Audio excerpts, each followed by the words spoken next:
Welcome back. Now we are picking it up from the setup and profile creation process.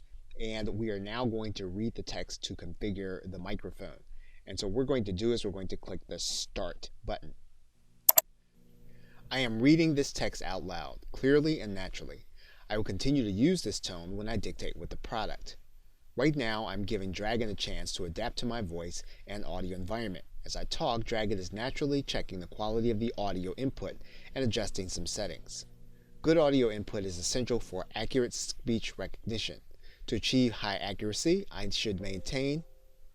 We'll now click Next. Dragon will now continue the profile creation process.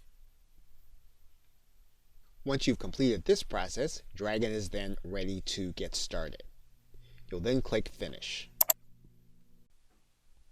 Now once you have completed the process, you should now see at the very top the Dragon bar, and this is the bar that you're going to be working with as you begin to edit and create documents. What we're going to do now is hover over the Dragon bar and we're going to click Profile. And what you're going to notice is that you have several options available to you. When you click the option Manage Dictation Sources, what you're going to notice is that you'll have the mic that you are currently using.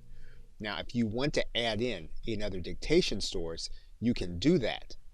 Now, Dragon will allow you to operate a different microphone, but you will be using a different audio device. This will not delete your audio device. All it will do is add on another audio device to make available to you.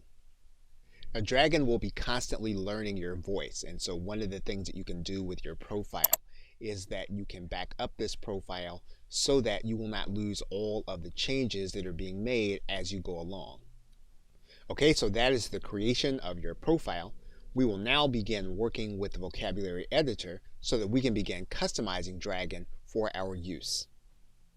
Okay, so with that, thanks, and I will see you in another video.